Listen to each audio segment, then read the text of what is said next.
রবিবার সন্ধ্যাতে পটাইয়ের চায়ের দোকানে যথারীতি এসেছে মাধব, জগাই আর সবার প্রিয় হরিহর ভট্টাচার্য, এলাকার প্রাক্তন পুলিশ সাব ইন্সপেক্টর। চায়ে চুমুক দিতে দিতে মাধব জিজ্ঞাসা করে, হরিহরদা, তোমার পুলিশ জীবনের অভিজ্ঞতার রহস্য সমাধানের রোমাঞ্চকর ঘটনা তো অনেক শুনিয়েছ, তবে আজ কি শোনাচ্ছ? আজ একটু আলাদা রকম, অন্যরকম কিছু ঘটনা শোনাবে নাকি? একটা অলৌকিক ঘটনা আমার এখনো মনে আছে, যা আমার পুলিশের চাকরি জীবনের সময় ঘটেছিল। রক্তের টান যে কতটা গভীর হতে পারে তা আমি সেদিনের ঘটনা থেকেই বুঝতে পেরেছিলাম। তাহলে আর দেরি কেন, সেই ঘটনাই আজকে বলো আমাদের। এই ঘটনাটা প্রায় বছর ৩০ আগের। তখন আমার চাকরির পোস্টিং ছিল চণ্ডীপুর নামের একটা জায়গাতে। এক কথায় গ্রাম বলতে আমাদের কল্পনাতে যে ছবি ফুটে ওঠে একদমই সেই রকম। কারেন্ট স্বাভাবিকভাবেই সেখানে পৌঁছায়নি। গ্রামের শেষের দিকে একটি বাড়িতে থাকার ব্যবস্থা করা হয়।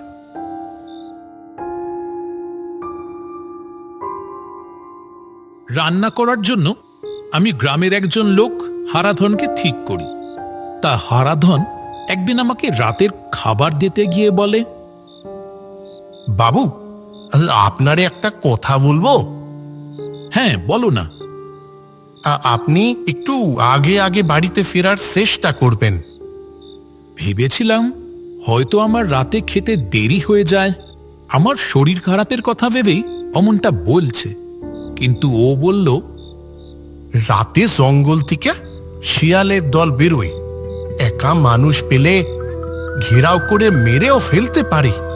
পর্যন্ত বিঘরে প্রেরণ অবধি দিয়েছে, তাই বলছিলাম। ও এই ব্যাপার, তুমি এই নিয়ে চিন্তা করো না। আমার কাছে বন্দুক থাকেই সব সময়। আর তাছাড়াও আমাদের পুলিশদের সবসময় এরকম অত সময় ভেবে চললে হয় না। যে সবাই যে আমাদের ভরসায় নিশ্চিন্ত থাকে সেটাও তো ভেবে দেখতে হবে, তাই না? হারাধন যে আমার কথাতে খুব একটা সন্তুষ্ট হতে পারল না তা তার মুখ দেখেই বুঝতে পারলাম। দিন ৭ পরের ঘটনা। একদিন আগেই হারাধন নিজের বাড়িতে গেছে। ওর বাবার খুব শরীর খারাপ হয়েছে, হাসপাতালে নিয়ে দৌড়াদৌড়ি করছে বারবার। আমি বলেছিলাম এখন আর এখানে আসতে হবে না, বাবার কাছে থাকুক, আমি কয়দিন নিজেই কিছু করে খেয়ে নেব। সেদিন সকাল থেকেই আমার ভীষণ জ্বর ছিল। উঠে যে কিছু রান্না করব একদম ইচ্ছে করল না। জ্বরের ওষুধ খেয়ে বেঘরে ঘুমাচ্ছিলাম। পুলিশ কাকু, আমার সাথে চলো না। ও পুলিশ কাকু। খুব মিষ্টি গলাতে একটা বাচ্চার ডাক শুনে আমার গভীর ঘুমটা ভেঙে যায়। চোখ খুলে দেখি পুরো ঘরটা অন্ধকারে ডুবে রয়েছে। ও পুলিশ কাকু, শোনো না একবার। আবার সেই আওয়াজ। এই রাতের বেলা কোনো বাচ্চার গলা, তাও আমার কাছে। বেশ খানিকটা অবাক হলাম বই কি। আমার কাছে এসেছে কোনো বিপদ আপদ হলো নাকি? না, যেতেই হবে। খালি পেটে কড়া জ্বরের ওষুধটা খেয়েছিলাম বলে মাথাটাও বেশ ভালোই ঘোরাচ্ছিল, কিন্তু ওই বাচ্চার গলাতে এতটাই করুণতা ছিল যে আমি পারলাম না না করতে। দরজা খুলে দেখতে পেলাম একটা ছোট্ট মেয়ে দরজার কাছে দাঁড়িয়ে আছে, তার চোখে জল। এ কি মা, তুমি তুমি এত রাতে এখানে? মেয়েটি কাঁদো কাঁদো গলাতে বলে, পুলিশ কাকু, তুমি শুধু একবারটি আমার সাথে চলো না। তোমার সাথে যাব? কোথায় যাব? আমাদের বাড়িতে। আমার মার না খুব খুব বিপদ। তোমার মায়ের বিপদ? সে কি, কি হয়েছে? সে অনেক কথা। তুমি তুমি এক্ষুনি একটু আমার সাথে যেতে পারবে গো? আমার জ্বর নিয়ে আর ভাবলাম না। মেয়েটির সেই বলাতে এতটাই আকুতি ছিল যে ওকে না করার সাধ্য আমার সত্যিই নেই। অবশ্যই যাব, দাঁড়াও একটু। বাচ্চা মেয়েটি আমার আগে আগেই যাচ্ছিল। মেয়েটিকে দেখে বেশ খারাপই লাগছিল। খালি পায়ে ওর যে চলতে বেশ কষ্ট হচ্ছিল তা দেখে বুঝতে অসুবিধে হলো না। তোমার মায়ের কি হয়েছে বলো তো? আর তোমার বাড়িতে কি আর কেউ নেই? এত রাতে একা পাঠিয়ে দিল আমার কাছে। বাড়ির বাকিরা বুঝি থানাতে গেছে? না, আর কেউ নেই আমার। আর কোনো উত্তর করল না মেয়েটি, চুপচাপ চলতে থাকলো। আরো কিছুটা যেতেই হঠাৎ জঙ্গলের অন্ধকার থেকে দুটি লোক বেরিয়ে আসে। ওই, যাচ্ছিস কোথায়? যাক, ভালোই হলো, তোকে রাস্তাতেই পেয়ে গেলাম। তোর বাড়িতেই যাচ্ছিলাম। খবর পেয়েছিলাম যে তোর ওই চাকরটা বাড়িতে নেই। আজ রাতেই তোকে সাল্টে দেব। এ কি, তোমরা কারা? আমরা আমরা তোর জম। আরে বলেই দে না, এমনিতেই তো আর একটু পরে টোসে যাবে। মনে আর দুঃখ রেখে দিস না। গোপাল দাসের লোক রে আমরা। তুই যবে থেকে এখানে এসেছিস তবে থেকেই বসের কাছে বাধা দিচ্ছিস। ও, তোরা ওর লোক? বেআইনি মদের দোকান চালানো, মেয়ে পাচার, জুয়া সাট্টার কাজ করা, এসব কাজে বাধা দেব না তো কি পুজো করব? আবার আমাদের বসের নামে উল্টো পাল্টা বলা। ঘুষ দিতে চাইলেও ঘুষ নিবি না, আবার আমাদের সব কাজেও বাধা দিবি। দাঁড়া, তোর ঘুষ দেওয়া বের করছি। এই বলে বন্দুকটা বের করতে গেলাম, কিন্তু এ কি, তাড়াহুড়োতে ওটা নিয়ে বেরোতেই ভুলে গেছি। এই যা, বন্দুকটা আনতে ভুলে গেছিস বুঝি? তোমরা সরে যাও না সামনে থেকে। আমার মায়ের খুব বিপদ। পুলিশ কাকুটা খুব ভালো। ওর শরীরটা আজ কত খারাপ, তাও পুলিশ কাকু আমার সাথে যাচ্ছে। আমার যে শরীর খারাপ আমি তো ওকে বলিনি, তাহলে ও জানলো কেমন করি? এই পুচকে মেয়েটা আবার কে রে? এ তো সব জেনে ফেললো। একেও সরিয়ে দিতে হবে। তোমরা আমাদের যেতে দাও। যেতে দেব তোদের আজ। যেতে দিবি নাকি? ও ওরে বাবারে, ও কে? বাঁচা! পালা এখান থেকে। কয়েক সেকেন্ডের মধ্যে কি যে হলো আমার বোঝার বাইরে। কাকু, তাড়াতাড়ি চলো এবার। কি কি হলো? ওরা অমন ভাবে পালালো? তুমি? ও কাকু, ওসব পরে। আমার মা। আর কিছু ওকে জিজ্ঞাসা করলাম না। সময় নষ্ট না করে তাড়াতাড়ি চললাম ওর বাড়িতে।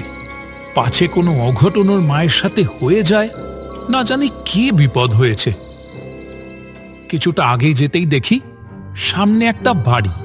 সেখান থেকে আওয়াজ আসছে, আজ তোর একদিন কি আমার। হারামজাদি কোথাকার, এইবারেও মেয়ে হবে। এবার তো আমি তোদের দুইটারই মেরে ফেলবো। আমাকে আর মেরো না। কি হয়েছে মেয়ে হলে?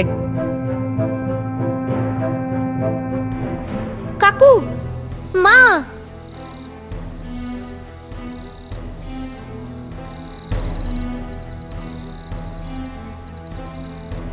ভিতরে ঢুকতেই আমি দেখি একটা লোক একজন মহিলাকে মাটিতে ফেলে লাঠি দিয়ে তাকে মারতে চলেছে।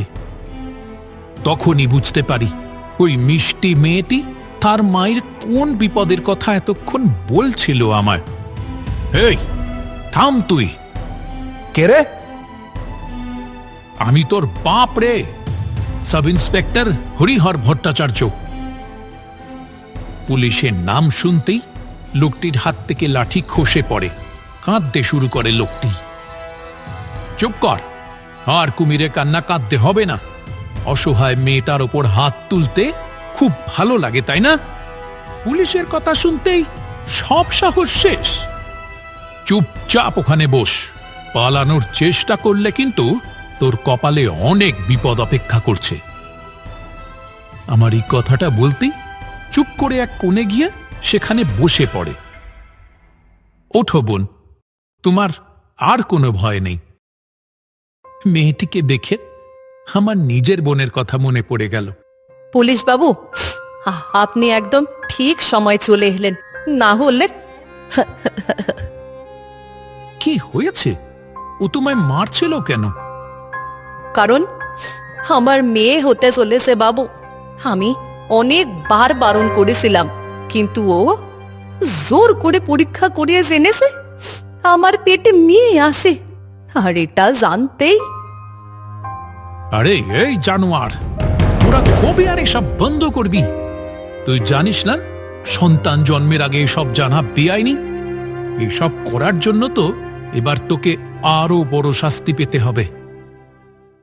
জানেন, আমার পেটে আগের বারেও একটা মেয়ে সন্তান এসেছিল। আমার স্বামী না চাইলেও আমি ওর জন্ম দিই। ওর নাম রাখি পরি। কি সুন্দর ফুটফুটে দেখতে ছিল আমার পরি। ওর যখন 6 বছর বয়স, তখনই একদিন হঠাৎ করে নিখোঁজ হয়ে যায়। 2 দিন পর দূরের এক ডোবাতে ওর দেহ ভাসতে দেখা যায়। এবার তার কথা জড়িয়ে যায়, আর বলতে পারে না সে। একটা সন্তান যাকে তার মা তিলে তিলে বড় করে, সে সন্তান যদি বাপের চোখের সামনে চলে যায়, তখন সেই মায়ের মনের অবস্থা যে কি হয়, কেউ কি সেটা বুঝতে পারে? ভাগ্যিস মরেছিল, নয়তো আজ জীবন আমারে ওই আর একটা মেরে মানুষ করতে হতো। কত ইচ্ছে ছিল আমার একটা ছেলে হবে, ওরা কপাল আমার। আমার তখন সত্যিই মনে হচ্ছিল এই মুহূর্তে ওই লোকটার মাথাটা ভেঙে দিই, কিন্তু আমি যে পুলিশ, আইন তো আর আমি নিজের হাতে নিতে পারি না। আইনই দেবে ওর শাস্তি। কিন্তু বাবু, আপনি এখানে এলেন কি করে? কে খবর দিল আপনারে? হঠাৎ বুকের ভেতরটা যেন খালি হয়ে গেল। চমকে উঠলাম আমি। পড়ি পড়ি এই মহিলার মেয়ে। সে তো জলে ডুবে মারা গেছে। তাহলে যে মেয়ে আমায় ডাকতে এসেছিল, সে কি আসলে? বুঝতে পারলাম আমি পুরো ব্যাপারটা। আপনার মেয়ে পড়ি ডাকতে গিয়েছিল আমায়। নিজে হয়তো বেঁচে নেই, কিন্তু নিজের মাকে, নিজের বোনকে বাঁচাতে না এসে থাকতে পারেনিও। একেই হয়তো বলে রক্তের টান। পুরী? আমার মেয়ে পুরী এসেছিল? কোথায় কোথায় আসে আমার মেয়ে বাবু? কোথায়? বাইরে দাঁড়িয়ে রয়েছে? হ্যাঁ, বাইরে। হ্যাঁ, বাইরে বেরিয়ে দেখি সেখানে কেউ কোথাও নেই। থাকবেই বা কি করে?